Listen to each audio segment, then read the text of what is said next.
And we're back. It's time to delve deeper. We've mapped out so much of the first level. There's this tiny bit over here that we can continue to explore, but I think we've unlocked enough entrances into level 2 to start delving. We have some magic items. We have several guys with the level appropriate experience, and I think it's just time to get in there. So, who we're bringing today? We're going to set this aside for now. We're not going to need level 1 today. We're bringing Gully. We strapped him up with the Trident of Fish Command +1, so he's going to have a D6 weapon damage, but a minimum of 2 damage. That's cool. We've got Dirk Cold Breath. He's going to stick with his sword for now. I was thinking about giving the spear to him, but the Trident, but I think that he's better served by having the weapon bonus from his sword specialty. We're bringing Chandler, our level 2 cleric, Fingers, our level 2 thief, and Kristoff, our level 2 magic user. Chandler's going to prepare cure light wounds, and Kristoff 2 sleep spells. So we are going to recruit one more person to be in the back to launch some arrows or crossbow bolts. We recruited, and there was a bunch of men-at-arms that were available this week on the website that we use, but the only 2 that we're interested in is Gilly, Gillie, who has a short bow, and then there was Koldo, who has a crossbow. This is an inferior weapon because it's slow. If you use this one, you have a larger range, but you're always last. So even if we win initiative, my guys will go, then the enemies will go, and then Koldo will go. But we do have those +2. We have those +2 crossbow bolts that we could strap him up with. We have 6 of those, so if we need it, Koldo could really do some serious damage. So we're going to try to recruit Gilly first, though. I think he's just more useful. So looking at this team, who has the highest charisma? Man, oh, Kristoff. Kristoff has got some, and he's got some gold to burn. Okay, cool. So Kristoff will be doing the recruitment. Let's roll 2d6 to see if we can get Gilly first. If we can, then we won't need Koldo and his crossbow. So it's just a 6 with his +1. It's not enough, the standard 25 gold initial offer. Let's go to making it 30. All right, he's much more amenable to 30 gold. So we will get Gilly for 30 gold. And I think that creates our full list. All right, we have our lineup now. Dirk and Gillius in the front, Chandler and Kristoff in the middle, and Fingers and Gilly and Gillius, okay, in the back, peppering with arrows. Okay, let's get straight to the adventure. I'm trying to keep these episodes to around 30, maybe 40 minutes if we're pushing it. Got our trusty torch tracker. Let's see. Rolling a d6 on our random encounter. We have no random encounter. We head down the stairs, and I think we're going to go straight to the elevator, so that's not near enough for us to have to mark off our torch. We get down to the elevator. Now, let's see, where does it lead? So the elevator drops off, and we're going to see, it says here that, drops over to shaft with or without an elevator.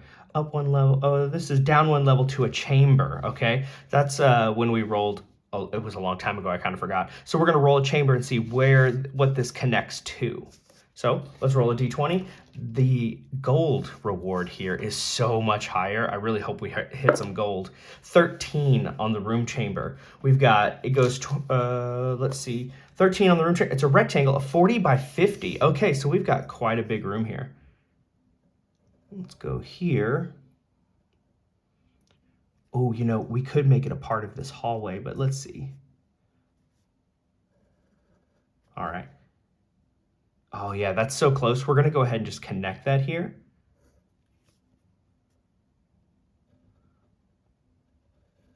Yeah, here we go. Now we're gonna keep it light because we might have to make more connections here in just a moment.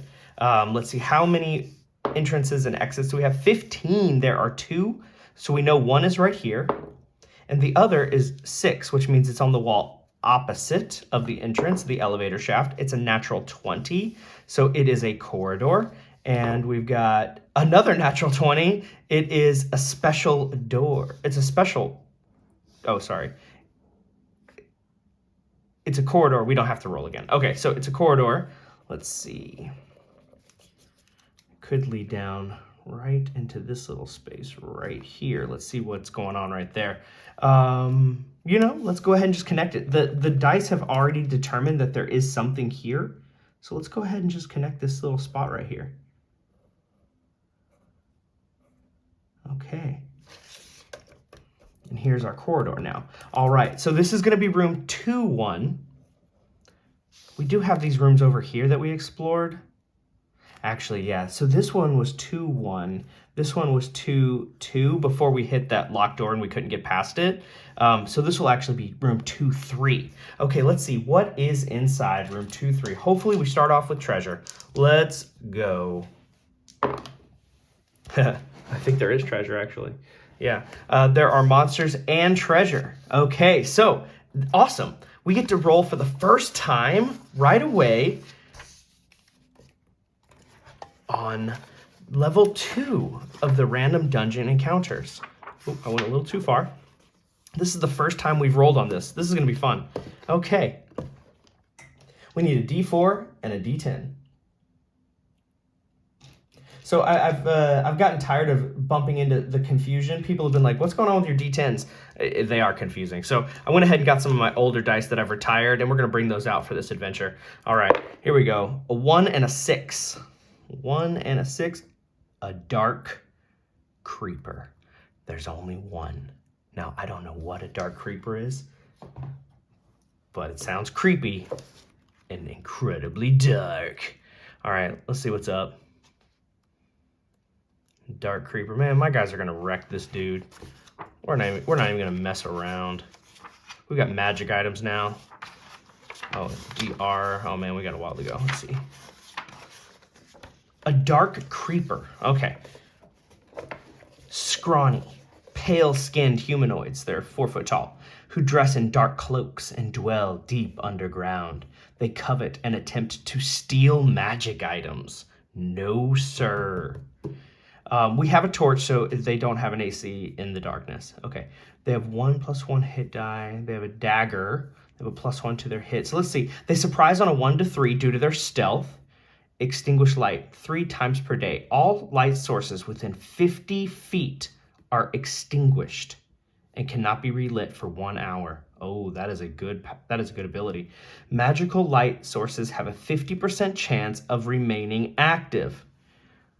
Oh my goodness. Well, we're not using magical light. We have our 2 guys in the second row, Kristoff and our healer Chandler are both holding a torch.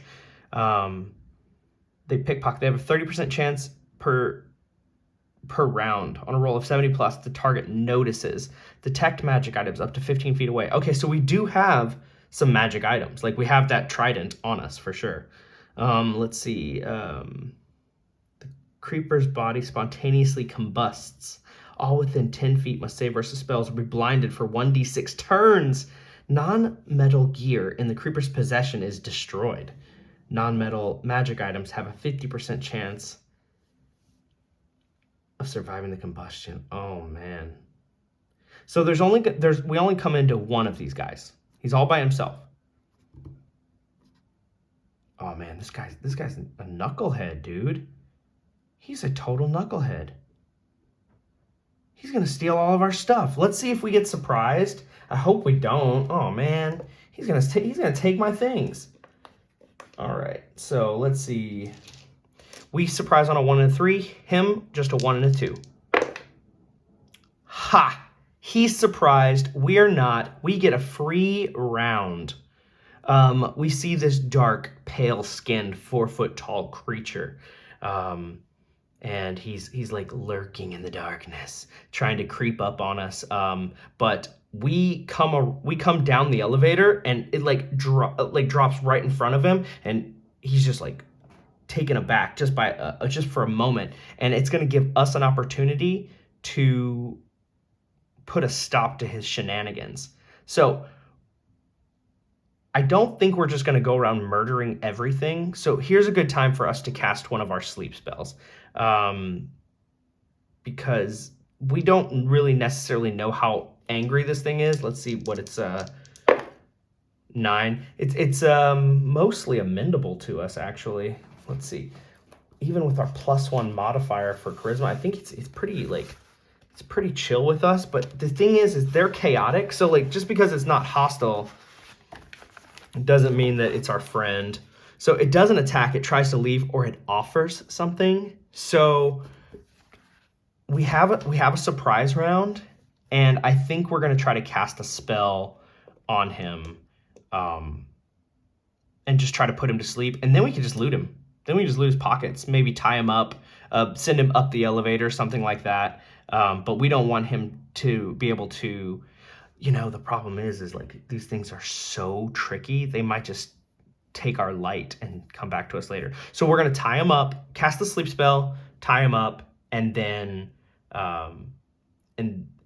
like send him up the elevator, so that way he's not going to be a hazard to us later. But he's got stuff on him. He's got treasure types C, U, and V. As long as we don't like go around murdering him, he's not going to blow up on us. Non-magical items have a 50% surviving the combustion. Yeah, I mean, we're not just going to kill something that's like not even attacking us. But we can put it to sleep to save ourselves because we don't know what its intentions are. So we do that. Like there's no save versus sleep in this version of the game. So we just put him to sleep. Let's see, what does he have on him? He likes to steal magic items. He might have magic items on him. Let's see. Let's go to treasure. This is a nice little encounter. I like this. So, okay, let's see. He has treasure types C, U, and V. U and V are like these lower grade ones. Oh man, he is stacked. And then he's got treasure type C over here. Okay. So he's not gonna have 4 magic items, but we'll say he does have 2. But he's gonna have 160 plus 330. We're gonna rob this thing blind. He would have done the same to us. He would have done the same. Let's see, 330. This guy is stacked. 160.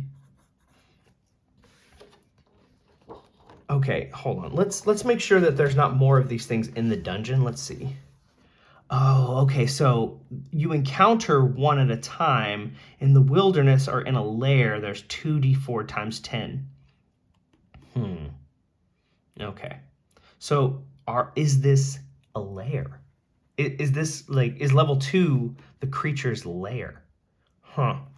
I think to find that out, we would need to refer to percentage and layer, but that's a first edition ruling, and there's nothing about that here. So unless if there's something here about him being in the layer, we're gonna assume that it's not. 2d4 times 10. Yeah, let's go for it. This is their lair. We're gonna find 2d4 times 10. There are going to be more of these guys down here. Is that the way to go with it? I mean, it says there's only one.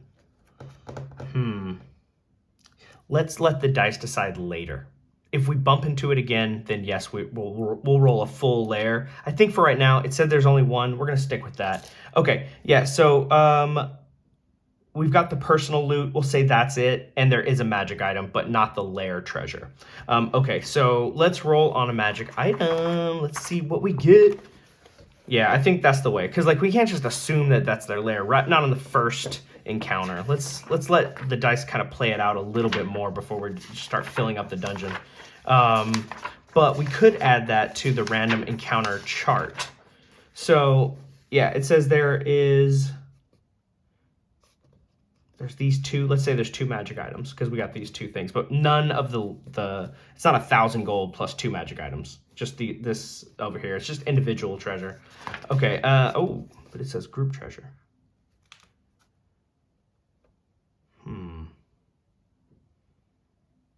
Man, this is confusing, actually. No, we're just going to roll for 2 magic items and just move on. I don't want to slow the game down. All right, here we go.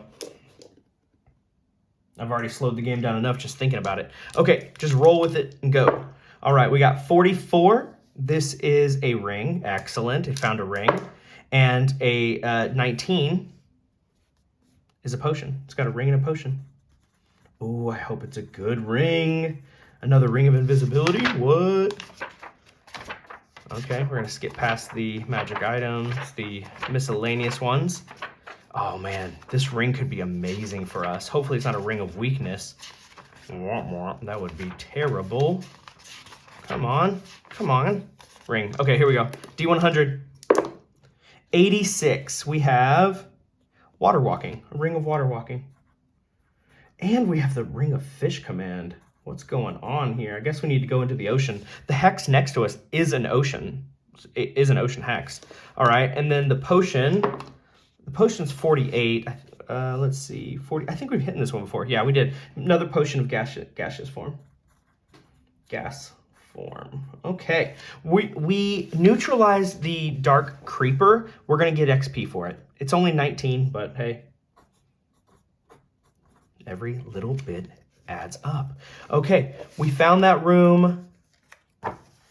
Oh, and there was treasure in the room. There just so happened to be treasure in the room. So this guy had a little bit of loot on him, and there's also level 2 treasure. So we're going to roll a d12, and that's how many 100 silver pieces there are.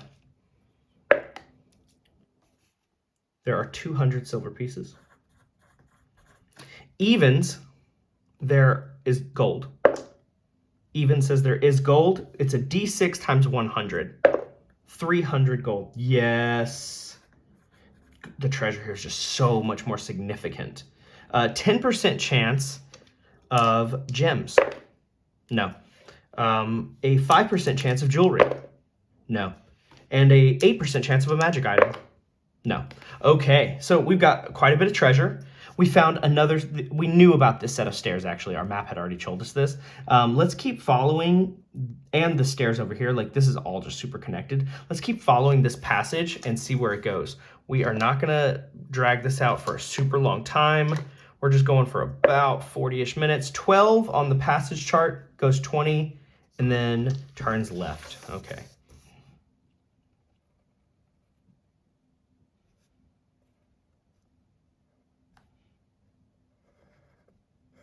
Okay, so exploring this space here, that's 1, 2, 3, 4, 5, 6. 1, 2, 3, 4, 5, 6. Yeah, that's exactly 2 notches off on the torch, which we didn't get blown out by that dark creeper, thank goodness.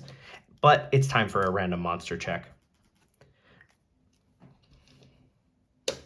No, nothing yet. All right, we're gonna keep following this path, and it says it goes straight for 30 feet. No connecting doors or side passages. 12 again, goes 20 feet and then it turns left.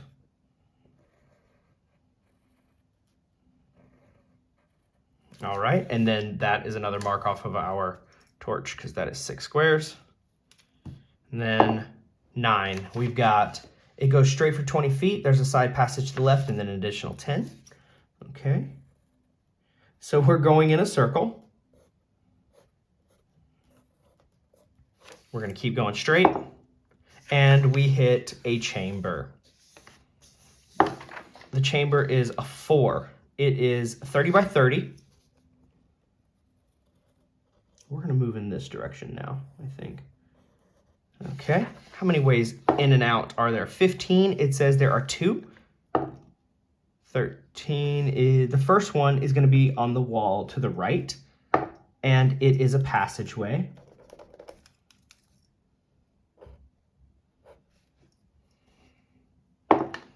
And then the second one is on the wall opposite of the entrance over here, and it is a door. Anything special about this door? 19, it is a special door. Okay, so special door. Let's roll on the specials option. It's a D10. 2, animating objects. Inanimate objects that attack if they're disturbed. So this door will animate when we try to go through it later. Now, we do have Gilius. Let's see if Gilius, the dwarf, is able to find anything tricky about this. No, he doesn't notice it. Okay, so what's in the room? Ooh, 1 and 2. So 2 says that it's empty, but there's unguarded treasure. It's kind of unguarded, because when we go into this space here, it's gonna, the door will animate. But we've got room 2, 4. All right, let's see what unguarded treasure do we have. We have a D12. 10. Okay, so that is 1,000 silver pieces. Whoa, that I like. I like having the gold, right? Okay. Oh, and to map this room, that's going to be another mark, which means random monster check. Nothing. Okay. Let's see. Even says there's gold. There's no gold in here. Now we're going to roll percentage for big treasure. So there's a chance for gems, 10%. No. 5%. No. And 8% for a magic item. No. Okay, so just some silver, some unguarded silver was scattered on the floor here. Okay, and we are going to, I think, okay, so we have a chamber here. We need to roll for this because we went down here before. We saw that it was a chamber and we backed out. So I'm going to pause for a second and see if it's going to connect here. So let's see. We roll on the chamber and it is a 19. It's an octagon, a 60 by 60. I think this is going to fit in here. So let's see. 1, 2, 3, 4, 5, 6. Here.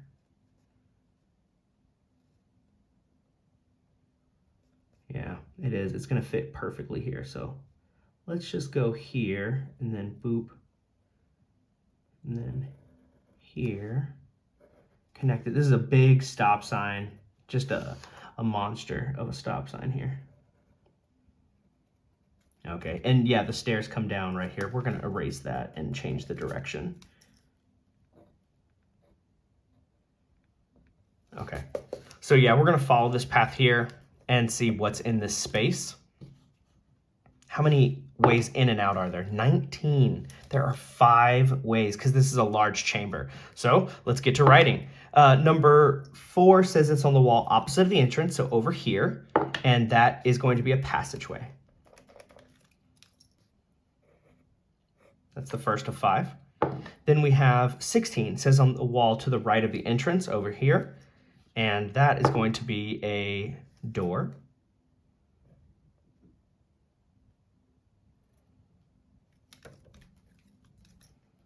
Yeah, let's erase it a little bit and make it a little bit more funky. So, yeah. All right, we're gonna have a door right here. Is there anything special about this door? It is a locked door. Okay, we do have a locked door here. That's the 2 of 5. The next one is on the wall to the right of the entrance. We're gonna move over a little bit and it's gonna be a door as well. Anything special about the door? It is stuck. Okay, we can work with that because we have some strong guys. Okay, that's 1, 2, 3. The next one is on the wall opposite. And it is a passageway. So we're gonna put that over here. Okay, and then the last one is on the wall opposite. We can move it over here to this side and it will be a door. Okay. Got a little funky door action going on. Anything special about the door? And it's free. It's wide open. Okay, so what's in this massive room? What have we got? We've got a monster, but no treasure. Okay, something is here. Let's find out.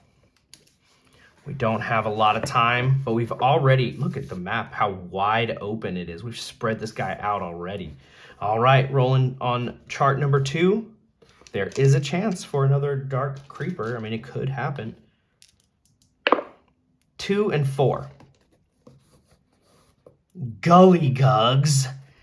No, not these froggy. Gully gugs. There's 9 of them? Are you joking? Dude, this is bad news, guys. Gully Gugs. Again, these dudes are my nemesis. They haunt me. Them and their little frog minions. Okay, we know about the Gully Gugs. We know they can do jump attacks. They surprise on a 1 and 3 because they have chameleon-like skin. Oh, they are such turds, man. Okay, so they have their hop attack. Groups led by Gully Gugs. Yeah, okay, so there's going to be one guy who has 8 hit points, and he does a +1 bonus to his damage rolls. If there's a tribe here, it could be. There's going to be a chieftain too. I mean, I'm not saying there's not. Let's see what happens. They could be here. Oh man, another level with Gully Gugs. These guys, they're haunting me. They are haunting me. It's actually room 2-5. Okay, well, they surprised us on a 1 and a 3. They're surprised on a 1 and a 2. We're surprised. They're not. Uh-oh, SpaghettiOs. We're in trouble, dude. These dudes are outnumbering us. Let's see if they're aggressive to us. Maybe they don't, like, we're not going to make any assumptions about, like, if they're connected to the guys on the first level. They might not be. They might be a different faction altogether. Maybe they separated because they're at war, right? So let's see if they're open to having communication before they go straight to a fight. 7 +1 is 8. Let's see, what do they think? Actually, you know what? Let's pause for a second. Something that I haven't considered yet. I need to start paying close attention to the languages that my people speak. I have Common, Lizardman, Kobold, Dwarven, Gnomish, Goblin, Kobold, Common. Yeah, I don't think we're able to communicate with them very clearly. So if they do want peace, or if they want to like have like a peace offering, we aren't really able to communicate with them. And I haven't been paying close enough attention to that. And also, we need to mark off on our timesheet. Let's see if anything happens in the room. No, nothing else happens. So it's just the 9 Gully Gugs, and we're surprised. And they're at an 8 on their reaction, which means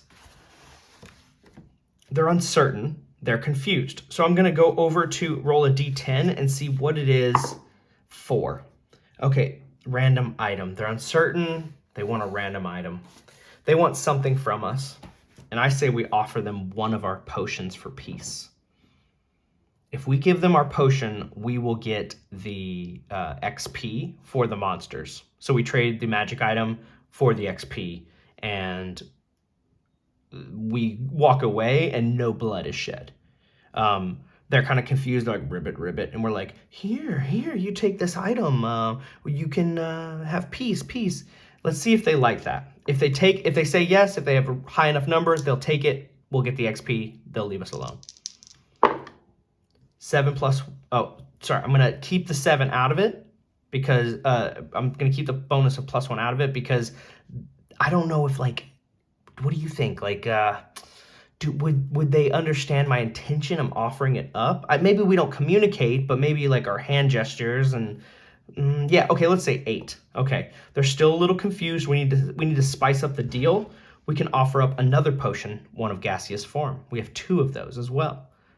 Let's see if that's going to give us a bonus. I'm going to say offering 2 magic items. I'm going to say that's a bonus of another +1 straight up. So we're going to have a flat bonus of +2 to this roll. That's a 6. They're still confused. I think we set that down. We back away. They're not interested in a fight. Like they haven't proved to be hostile yet. So I think we just back away.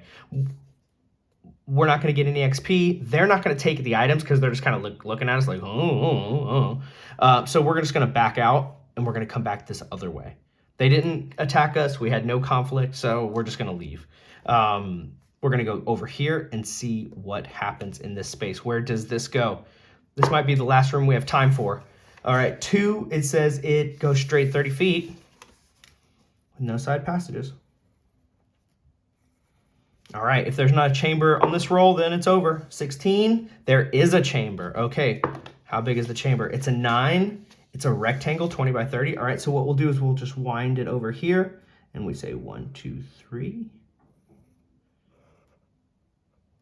Okay.